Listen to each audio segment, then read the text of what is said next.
khoang dài tình thia cá lim na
hồng khó hắn suy lung lê mình lên từ ý đi để khoang trên trần dài tình kia free more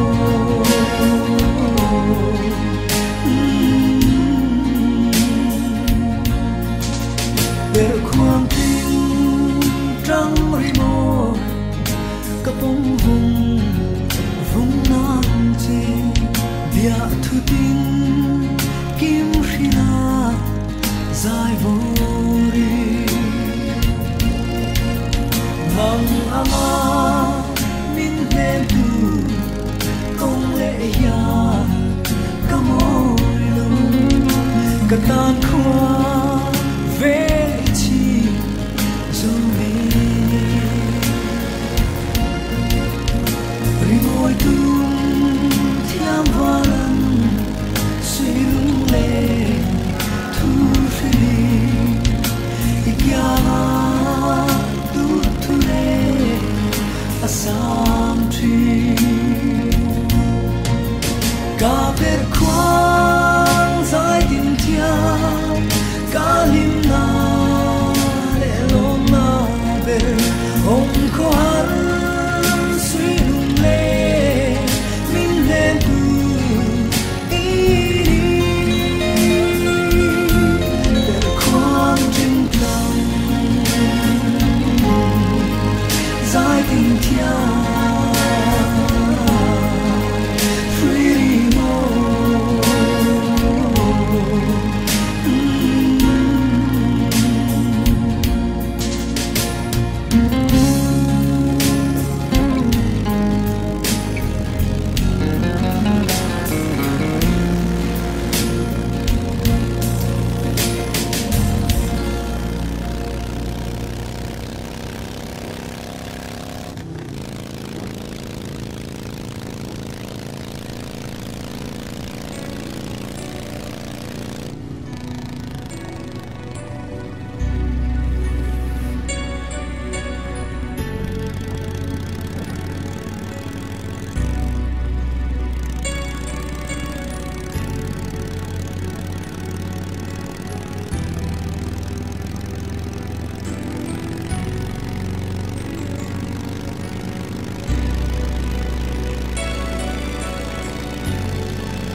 She was with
lưu đôi khi ngồi đúng nghe không nghe và luôn đúng cần nghe đừng về nào ta qua về qua núi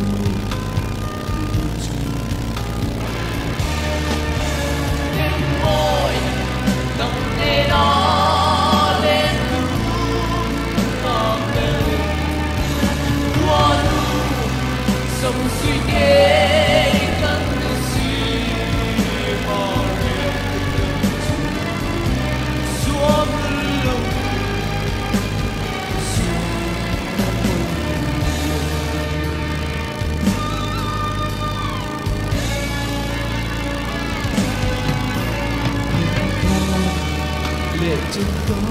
đau thương không sâu đau thương ta về cấm cho khi ông là lệ ý đôi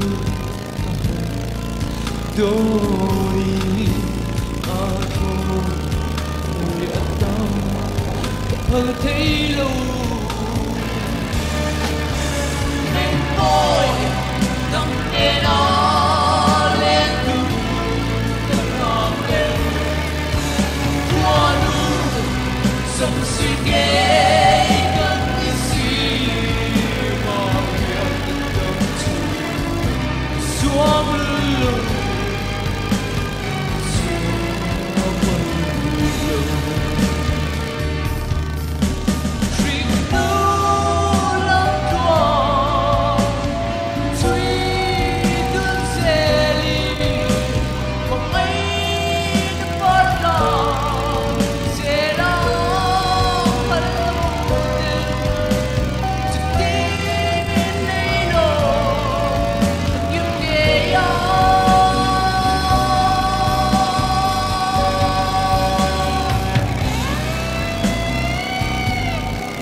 cây big silo rồi có sao thì môi nhăn rồi lâu vui xuân dễ linh thiêng là lu thì môi á lên sông về lon về mà trái lại đi sang cài về mồ biết cứ đi riêng rem xì lô cả đêm lâu sẽ ba sắp môi mình môi trái lại đi trong đời quân trái lại đi sang cài về mồ biết cứ đi riêng rem xì lô cả đêm lâu sẽ ba sắp môi mình môi trái lại đi trong đời quân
Sani hian lung ca thìn lại khăm tu lên play tiri mà ngày thứ đi em tên lăn căng hoa mà sẽ bia sai em tên min trang lâu hiền mồ ra mình nói cả lao lệ si riêng lung lo về nan mô biết thứ đi mình lan mai sẽ mô ô đi trang bồi quỳnh đi sát mình ngồi cắt thính lại khăm tu riêng lung một cặp tán reng hiền đê ăn lâu trôi lệ ít chun lệ xua tên mà sẽ bia sai em tên min trang lâu hiền mồ xí ra min nó cả lao lệ xí riêng lung lo về nan mô biết thứ đi min lan mai sẽ mồ ô đi trang bồi quỳnh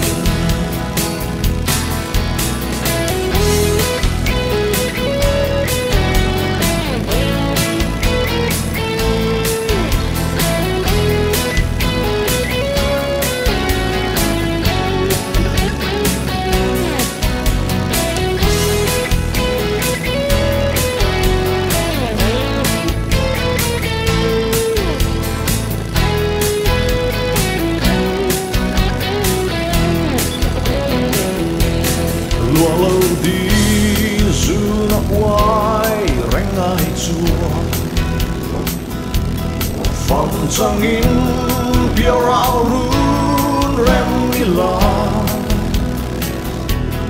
anh em mà na phòng run na mu chua mà sẽ bia sai em tên min trang lâu hiền mồ Sairang min no ga lao le si riêng lưng lo về nan mô bia thứ đi min lan mai se mô ô đi cham bồi quy mà sẽ bia dài lên tên min trang lâu hiền mô Sairang min no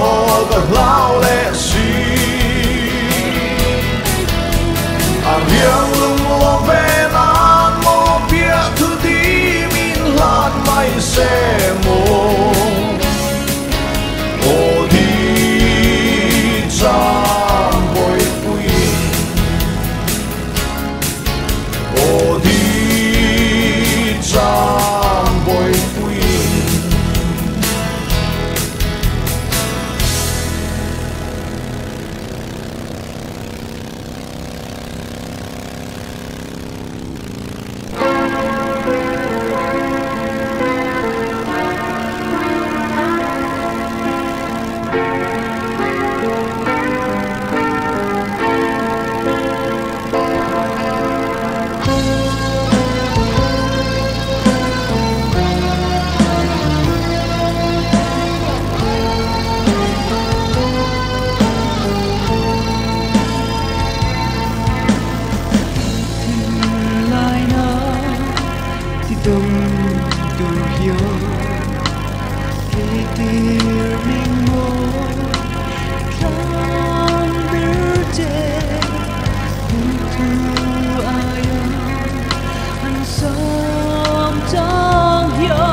lệ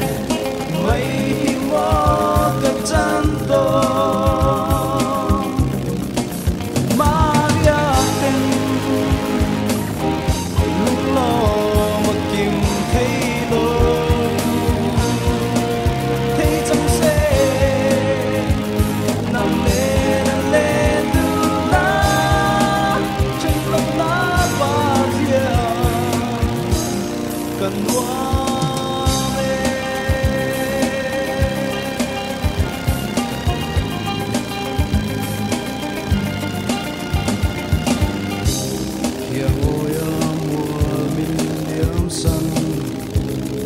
tôn về là nắng ngày lại suy